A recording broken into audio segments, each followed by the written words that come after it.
ओम शांति। आज की अव्यक्तवाणी, संगठन की शक्ति एक संकल्प। संगठনের শক্তি কি একটা সংকল্প। মানে আমরা সবার যখন একই সংকল্প হয়ে যাবে, সেটাই আমাদের সংগঠনের জন্য একটা শক্তি রূপে কাজ করবে। 14/4/1973 বা বলছেন, सभी किस संकल्प में बैठे हो? বাবা জিজ্ঞেস করছেন কি আমরা সকলেই কোন সংকল্প নিয়ে বসে আছি। सभी का एक संकल्प है ना? বাবা জিজ্ঞেস করছে, কনফার্ম করছে, তোমাদের প্রত্যেকেরই একটাই সংকল্প আছে, তাই না? जैसे अभी सभी का एक संकल्प चल रहा था, वैसे ही सभी एक ही लगन अर्थात एक ही बाप से मिलन की, एक ही अशरीरी भव बनने के शुद्ध संकल्प में स्थित हो जाओ। तो बाबा এবার আমাদেরকে একটা ড্রিল করতে বলছে। বাবা বলছেন, যেমন তোমাদের সকলেরই একটাই সংকল্প চলছিল, তাহলে তোমরা এই মুহূর্তে সবাই একজনেরই, হ্যাঁ না, মানে বাবার একটাই বিশুদ্ধ সংকল্পর মধ্যে একেবারে স্থিত হয়ে যাও। একটা বাবার সাথে তোমরা এই মুহূর্তে মিলন করো, মানে একেবারে অশরীরী ভাব হয়ে যাও।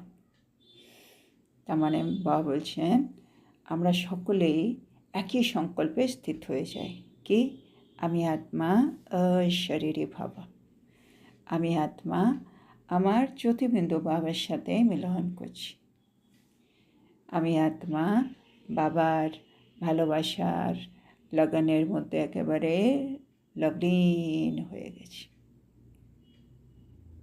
তো বাবা বলছে, এরকম একই সংকল্পে দেখি তোমরা সকলে স্থিত হয়ে যাও। तो बाबा बोलছেন, तो सभी के संगठन रूप का ये एक शुद्ध संकल्प क्या कर सकता है? বাবা বলছে, আমরা সকলেই যদি একটা শুদ্ধ সংকল্পের মধ্যে স্থিত হয়ে যাই সংগঠিতভাবে, তাহলে বাবা বলছে এই একটা শুদ্ধ সংকল্প কি করতে পারে তোমরা জানো? বাবা জানতে চাইছেন। किसी के भी और दूसरे संकल्प ना हो। তো একটাই ওর মধ্যে কন্ডিশন কি আমরা প্রত্যেকেরই আর অন্য কোনো সংকল্প থাকবে না, মানে আমরা সকলেই অশরীরী অবস্থায় এক জ্যোতির্বিন্দু বাবাকে স্মরণ করছি, বাবার ভালোবাসায় লগ্ন হয়ে বসে আছি বাস। আর আমরা প্রত্যেকেরই একই সংকল্প, অন্য কোনো সংকল্প নেই। তাহলে কী হবে? सभी एक रस स्थिति में स्थित हो तो बताओ वो एक सेकंड के शुद्ध संकल्प की शक्ति क्या कमाल कर देती है। বাবা বলছে, তোমরা সকলেই তাইলে একরস স্থিতিতে স্থিত হয়ে গেছো, হ্যাঁ না? আমরা সকলেই যদি একটা শুদ্ধ সংকল্পে স্থিত হয়ে থাকি, অন্য কোনো সংকল্প নিয়ে কারো, তার মানে আমরা সকলেই একরস স্থিতিতে এই মুহূর্তে স্থিত আছি। তাহলে বাবা বলছে, এই এক সেকেন্ডেরও যদি তোমরা শুদ্ধ সংকল্প করো, তার শক্তি বাবা বলছে কি কামাল করে দেখাতে পারে, তোমরা জানো বা জানতে চাইছে। तो ऐसे संगठित रूप में एक ही शुद्ध संकल्प अर्थात एक रस स्थिति बनाने का अभ्यास करना है। বাবা বলছে আমাদেরকে এখন হোমওয়ার্ক দিচ্ছেন। বাবা বলছে এখন সবসময় চেষ্টা করো সংগঠিতভাবে একটাই শুদ্ধ সংকল্পে তোমরা সকলেই স্থির থাকবে, তার মানে সকলেই এক রস স্থিতি বানাবে আর সেটার অভ্যাস করো। तब ही विश्व के अंदर शक्ति सेना का नाम बाला होगा। বাবা বলছে তখনই কিন্তু বিশ্বের মধ্যে আমরা যে শক্তি সেনা আমাদের নাম, তাহলে আমাদেরই শক্তি সেনার নাম এই পুরো বিশ্বের মধ্যে বাবা বলছে সবাই জানতে পারবে, আমাদের নামটা সব দিকে প্রসিদ্ধি পাবে। কখন? যখন আমরা সকলেই এক সংকল্পের মধ্যে স্থির থাকতে পারব। এবার বাবা एग्जाम्पल দিয়ে বোঝাচ্ছেন, जैसे स्थूल सैनिक जब युद्ध के मैदान में जाते हैं, হ্যাঁ বাবা বলছে যেমন আমাদের যারা সৈন্য আছে, হ্যাঁ না, আর্মি, তারা কি করে যখন তারা যুদ্ধক্ষেত্রে যায় तो एक ही ऑर्डर से एक ही समय वो चारों ओर गोली चलाना शुरू कर देते हैं। তখন ওরা একটাই অর্ডারে মানে একই আদেশে একই সময় চারদিক থেকেই কিন্তু গুলি চালানো শুরু করে, হ্যাঁ না। ওদের যে কমান্ডার আছে ও বলবে শুট, একসাথে যে যেখানেই আছে শুট করতে শুরু করে দেবে। अगर एक ही समय एक ही ऑर्डर से वे चारों ओर घेराव न डाले, বা বলছে যদি তারা একটাই আদেশ আর একটাই সময়ে একটাই অর্ডার পেয়েছে, কিন্তু ওরা যদি চারিদিক থেকে সেই এলাকাটাকে ঘিরে না ফেলে তো বিজয়ী বন नहीं सकते, তাহলে কিন্তু ওরা বিজয়ী হতে পারবে না, হ্যাঁ না। যুদ্ধক্ষেত্রে কী হয়, যেখানেই শত্রুপক্ষ আছে তখন আমাদের সৈন্যরা আস্তে আস্তে গিয়ে চারদিকটা ঘিরে ফেলবে, তারপরে সময়ের অপেক্ষা করবে কমান্ডার কখন অর্ডার দেবে। যেই কমান্ডার অর্ডার দেবে যে যেখানে আছে তাকে সেই মুহূর্তেই শ্যুট করতে হবে, বা যেই অর্ডার দেবে সেটা করতেই হবে। যদি কেউ একটু পিছিয়ে যায়, 2 সেকেন্ড পরে এই হলো, তাহলেই কিন্তু হেরে যাবে। কেন? একদিক থেকে গুলি চললো, একদিক থেকে ও গুলি চালাতেই পারলো না, বা একটু লেট হয়ে গেল, তো শত্রু ওই দিক থেকেই পালিয়ে যাবে বা ওই দিক থেকে আমাদের সৈন্যর উপরে আক্রমণ করে দেবে। সৈন্য যদি বিজয়ী হতে হয় চারদিক থেকে অ্যাট এ টাইম একই আদেশের পালন করতেই হবে, এটাই হচ্ছে বিজয়ী হওয়ার জন্য দরকার। তো এটা আমাদেরকে বোঝাচ্ছে। ऐसे ही রুহানি সেনা, একইভাবে আমরাও তো সৈন্য, আমরা হচ্ছি রুহানি সৈন্য বা আত্মিক সৈন্য। তার মানে এই যে বাবা বলছিলেন সংগঠিতভাবে একটাই সংকল্পে তোমরাও স্থিত হয়ে যাবে। তার মানে আমরা পুরো সংসারে একসাথে, হ্যাঁ, আমাদের ভাইব্রেশন সব দিকে ছড়িয়ে দিচ্ছি। আমরা পুরো সংসারটাকে আমাদের সংকল্প দিয়ে ঘিরে ফেলেছি চারদিকেই। ওরা যেমন গুলি মারছিল স্থূল, আমরা একই সংকল্পের পাওয়ার চারদিক থেকে পুরো বিশ্বকে ঘিরে ফেলেছি। তাইলে এবার একটা কামাল হবে। কামাল মানে আমরা বিজয়ী হব। এবার যেরকম সংকল্প চাইছি, যেটা চাইছি সেটাই হবে। तो बाबा बोलचन ऐसे ही रूहानी सेना संगठित रूप में एक ही इशारे से और एक ही सेकंड में सभी एक रस स्थिति में स्थित हो जाएंगे, तभी विजय का नगाड़ा बजेगा। বা কত সুন্দর এক্সাম্পল দিয়ে বোঝালেন। তাহলে আমরাও হচ্ছি রুহানি সৈন্য। আমরাও যদি সংগঠিতভাবে একজনেরই সংকেতে একই সেকেন্ডে সকলেই যদি একরস স্থিতিতে স্থিত হয়ে যায়, তাহলেই কিন্তু বিজয়ের আমাদের নগাড়া, হ্যাঁ না, বেজে যাবে। তার মানে আমরা অবশ্যই বিজয়ী হবই হব। अब देखो कि संगठित रूप में क्या सभी को एक ही संकल्प और एक ही पावरफुल स्टेज के अनुभव होते हैं। तो बाबा বলছে এখন আমাদের কাজ কি আমাদেরকে দেখতে হবে আমরা কি সংগঠিত রূপে সকলেই একটাই সংকল্পে আর একটাই পাওয়ারফুল স্টেজের অনুভব করতে পারি। তো যেমন ওইখানে সব সৈন্য একসাথে শ্যুট করতে হবে, একইভাবে আমরাও মানে শ্যুট করছি, মানে আমি আত্মা পাওয়ারফুল স্টেজে বসে আছি, তখনই তো আমার থেকে সব দিকে পাওয়ারটা ছড়িয়ে যাবে। তো আমরাও একই সময়, একই সেকেন্ডে, একই রকম পাওয়ারফুল স্টেজে সকলেই অনুভব, মানে সকলে স্থিত হতে পারছি আর ওটাকে অনুভব করতে পারছি। বা বলছে একবার চেক করো। ইয়া বা এর জায়গায় কি হচ্ছে, कोई अपने में ही स्थित करने में मस्त होते हैं। বা দেখা যাচ্ছে কেউ হ্যাঁ নিজের ওই স্থিতিতে স্থিত হওয়ার জন্য নিজেকে মানে ব্যস্ত করছে। হ্যাঁ, মস্তিতে অন্য কিছু ভাবছে, অন্য কিছু করছে, মানে কিছুই যায় আসে না, ওর যা হচ্ছে হোক। বা कोई स्थिति में स्थित होते हैं और कोई विघ्न विनाश करने में व्यस्त होते हैं। বা এমনও হতে পারে কোনো আত্মা অন্য কোনো স্থিতিতে স্থিত হয়ে আছে। মানে বাবা যে বলল, এক্ষুনি যেমন বলছিলেন বাবা অশরীরী ভব, তখন আমাদের সকলকে অশরীরী ভব স্থিতিতে স্থিত হতে হবে। তো বাবা বলছে যদি সকলেই হয় তাহলে আমরাও বিজয়ী হয়ে যাব।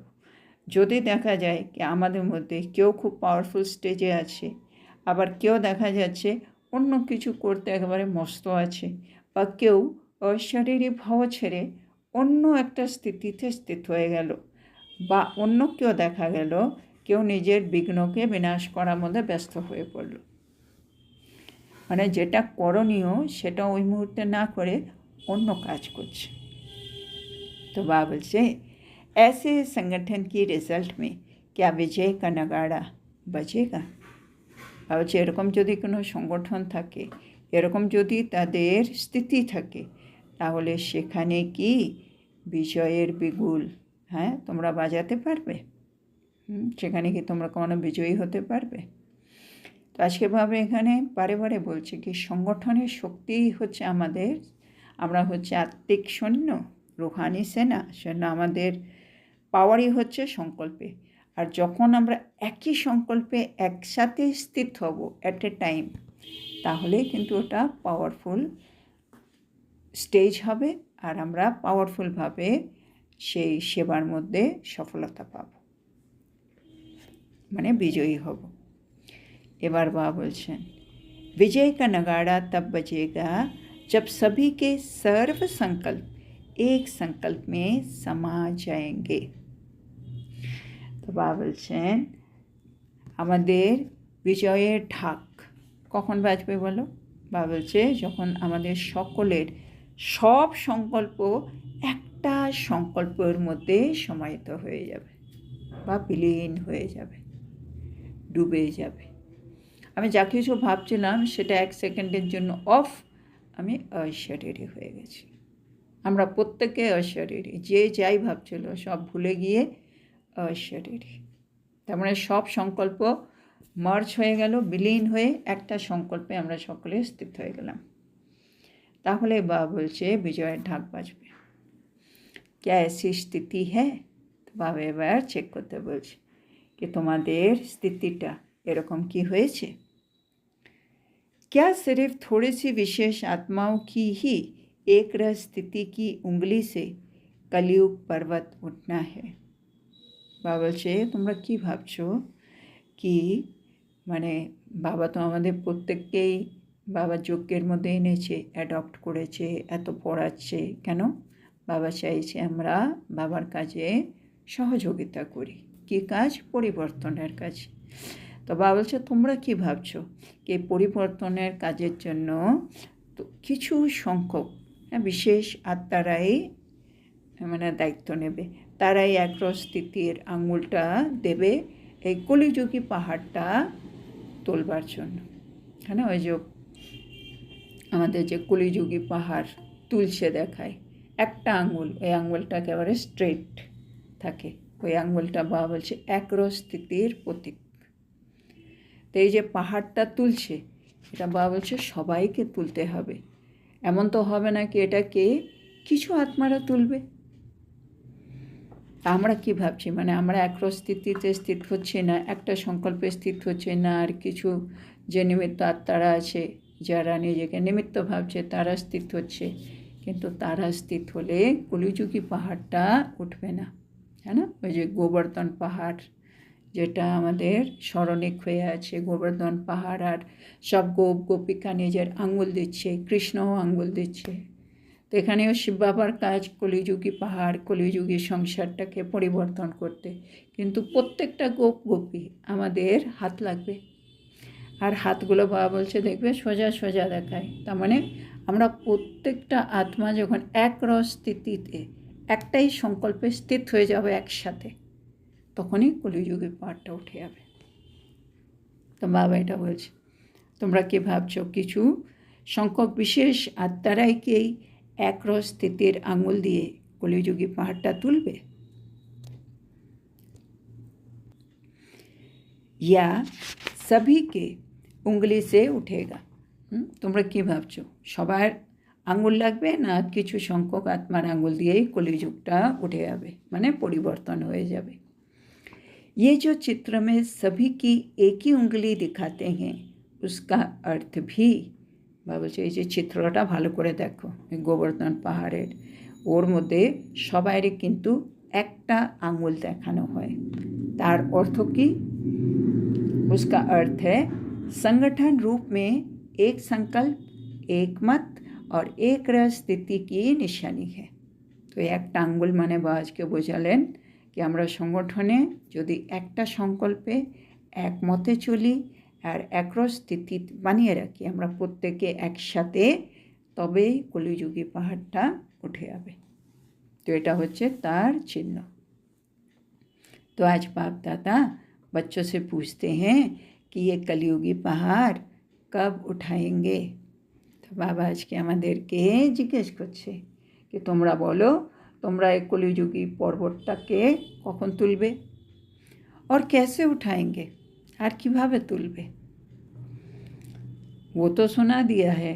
তো বাবা বলছে কীভাবে তুলবে এটা তো আমি তোমাদেরকে বলে দিয়েছি, হ্যাঁ না, কীভাবে উঠবে? যখন আমরা সংগঠিতভাবে একটা সংকল্পে একমত আর একরস স্থিতিতে স্থিত হব। তো কীভাবে উঠবে এটা তো বলে দিলাম, এবার কখন উঠবে এটা কে বলবে? এটা তো তোমরা বলবে। তো বা জিজ্ঞেস করছে তাহলে কখন তুলবে তোমরা? তো সবাই উত্তর দিচ্ছে जब आप ऑर्डर करेंगे, বাবা যখন তুমি আদেশ দেবে। তো বাবা বলছেন क्या एक रस स्थिति में এবার রেডি হো? বাবা আদেশ দেবে আর আমি ওটা পালন করব সাথে সাথে, তার মানে আমাকে তো এবার রেডি থাকতে হবে, তখনই তো বাবা বলল আর আমি করব। তো শোনো বাবা জানতে চাইছে তোমরা সকলেই কি এক রস স্থিতিতে স্থিত হওয়ার জন্য এবার রেডি আছো? অর্ডার क्या करेंगे? বাবা বলছে আমি অর্ডার কি করব, কি আদেশ দেবো আমি তোমাদেরকে? অর্ডার यही करेंगे মানে বাবা কি অর্ডার করবে আমাদেরকে বাবা সেটাও বলে দিচ্ছেন। কি অর্ডার করবেন বাবা, আদেশ দেবেন? ऑर्डर यही करेंगे कि एक सेकंड में सभी एक रस स्थिति में स्थित हो जाओ। तो बाबा आदेश देवें कि তোমরা সকলেই एक सेकेंडे एक रस स्थितिতে स्थित हो जाओ। तो ऐसे ऑर्डर को प्रैक्टिकल में लाने के लिए এবার রেডি হো? তো বাবা বলছে এরকম যখন আমি একটা আদেশ দেব তোমরা সেই আদেশটা পালন করার জন্য প্র্যাকটিক্যালে এবার রেডি আছো তো? তার মানে আমি আত্মার কন্ট্রোলিং পাওয়ার একেবারে পুরো 100% থাকতে হবে। বাবা বলল যেই স্টেজ, আমি আত্মা সেই মুহূর্তে ওই স্টেজে স্থিত হয়ে গেলাম। আমরা প্রত্যেকেই একসাথে ওই স্টেজে স্থিত হয়ে গেলাম, বাবা বলবে আর আমরা হব। तो बाबा बोलছেন वो एक सेकंड सदा काल का सेकंड होता है। এটা একটা ইম্পর্টেন্ট লাইন। বাবা বলছে ওই যে এক সেকেন্ড তোমরা ভাবছো, ওই এক সেকেন্ডটা তো আসলে কখন হবে সেটা তো আমরা জানি না। সেজন্য ওই এক সেকেন্ডটা ওই এক সেকেন্ড হবে না, ওটা সদা কালের কিন্তু সেকেন্ড হবে। তার মানে আমাকে 24 ঘন্টা একরস স্থিতিতে থাকতে হবে, তবেই তো বাবা যখন বলবে বাবা আমাকে সেই স্টেজে পাবে। মানে যারা ওই যে স্থূল সৈন্য বাবা বলছে যারা চারদিকটা ঘেরা মানে জায়গাটাকে ঘেরা করে বসে আছে, ঘেরাও ঢেলে, হ্যাঁ না, চারদিকটা ঘেরে বসে আছে, ওরা কিন্তু 24 ঘন্টা অ্যালার্ট বসে থাকে কি ওদের যে কমান্ডার আছে ও আদেশ দিতেই আমাদের শ্যুট করতে হবে, ওরা কিন্তু ক্যাজুয়াল বসে নেই। ক্যাজুয়াল বসলে কিন্তু একসাথে শ্যুট করতে পারবে না, স্টার্ট হবে না। সবাই কিন্তু রেডি হয়ে বসে আছে, বলবে আর করব। তার মানে আর ওরা 24 ঘন্টা রেডি থাকতে হবে, কেন ওরা জানে না কোন সময় ওরা আদেশ পাবে। তা আমাদেরকেও মানে আমি যে ভাবছি বাবা বলবে আমি তখন তৈরি হব, সেটাকে এভার রেডি বলে না। এভার রেডি মানে 24 আওয়ার্স তুমি এভার রেডি। তো সেটা ভাবা হচ্ছে ওই 1 সেকেন্ড যে একরস স্থিতিতে তুমি স্থির হয়ে যাবে বা একটা সংকল্পে স্থির হবে, ওটা কিন্তু সদাকালের জন্য হবে। তার মানে আমি সদাকাল যদি একটা সংকল্পে স্থির থাকি, বাবা যখন বলবে আমাকে তখন ওই স্টেজেই পাবে। আর আমরা সকলেই যদি ওরকম করি, তার মানে একটা সময় আসবে যখন আমরা সকলেই একটা সংকল্পের মধ্যে স্থির হয়ে যাব। ऐसे नहीं कि 1 সেকেন্ড স্থির হো ফির নিচে আ যাও। বাবাটাকে আরও ক্লিয়ার করেছে, তোমরা এটা ভেবো না 1 সেকেন্ডের জন্য আমি একরস স্থিতিতে চলে যাব আর পরের সেকেন্ডে আমি ওই স্টেজ থেকে নেমে আসব, এটা হয় না। এভার রেডি মানেই হচ্ছে আমি 24 ঘন্টা ওই একটা স্টেজেই থাকি। जैसे अन्य अज्ञानी आत्माओं को ज्ञान की रोशनी देने के लिए सदैव शुभ भावना व कल्याण की भावना रखते हुए प्रयत्न करते रहते हो। বাবা বলছে যেমন আমরা যে অজ্ঞানী আত্মা যারা আছে তাদেরকে জ্ঞানের আলো দেওয়ার জন্য আমরা কিন্তু সব সময় আমাদের মনের মধ্যে শুভ ভাবনা, কল্যাণের ভাবনা রাখার চেষ্টা করি। হ্যাঁ না, আমরা কত করে কোনো আত্মাদেরকে বোঝানোর চেষ্টা করি, তারা কিন্তু শোনে না, তারা আমাদের পাত্তা দেয় না, কিছুই করে না, কিন্তু আমরা কিন্তু আশা ছাড়ি না। আমরা তাদের জন্য শুভ ভাবনা রাখি, আমরা কল্যাণের ভাবনা রাখি। अपने इस दैवी संगठन को भी एक रस स्थिति में स्थित करने के संगठन की शक्ति को बढ़ाने के लिए एक दूसरे के प्रति भिन्न भिन्न रूप से प्रयत्न करते रहो। তো বাবা এখানে এক্সাম্পল দিয়ে বোঝাচ্ছে, যেমন অজ্ঞানী আত্মাদের জন্য আমরা কত ধৈর্য নিয়ে কাজ করি, আমরা জানি ওরা শুনছে না, তবু আমরা সব ভাবনা রেখেই যাই, কল্যাণে ভাবনা রেখেই যাই। ভাবছে একইভাবে এখন তোমরা তোমাদের দৈবিক পরিবারে আসো, এখানেও তো প্রতিটা আত্মা পুরুষার্থ করছে, এর মধ্যে কেউ শুনছে কেউ শুনছে না, কেউ তীব্র পুরুষার্থী, কেউ একটু ডাল, বাবা বলেন একটু আস্তে আস্তে পুরুষার্থ করে আসছে। তো বাবা বলছে এখানেও সবাইকে একরস স্থিতিতে স্থিত করার জন্য, সংগঠনের শক্তিকে বাড়ানোর জন্য বাবা বলছে তোমাদেরকে একে অপরের প্রতি ভিন্ন ভিন্নভাবে চেষ্টা চালিয়ে যাওয়া উচিত। মানে যেখানে যেখানে আমরা দেখছি যে আত্মারা এখনও এক সংকল্পে স্থির হতে পারছে না, ওদের জন্য সব ভাবনা শুভকামনা রাখো, ওদের জন্য স্নেহ রাখো, ওদেরকে সহযোগ দাও। কেন হচ্ছে না, এইভাবে করো, এটা করে দেখো, হয়ে যাবে হয়ে যাবে।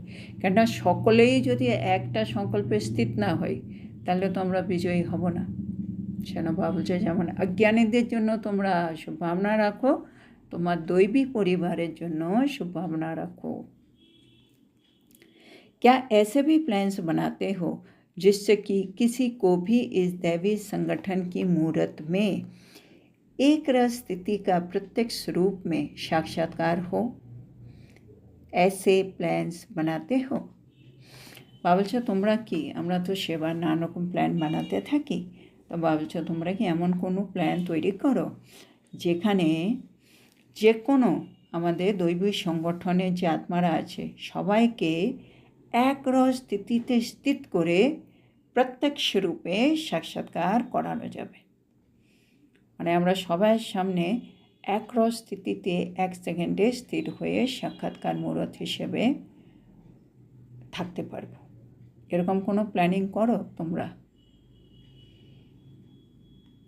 जब तक इस दैवी संगठन की एक रस स्थिति प्रख्यात नहीं होगी, অবশ্য যতক্ষণ এই দৈবী সংগঠনের আমাদের একরস স্থিতি যদি বিখ্যাত না হয়, तब तक बाप दादा की प्रत्यक्षता समीप नहीं आएगी, ততক্ষণ তোমরা বাপ দাদাকে প্রত্যক্ষ করতে পারবে না।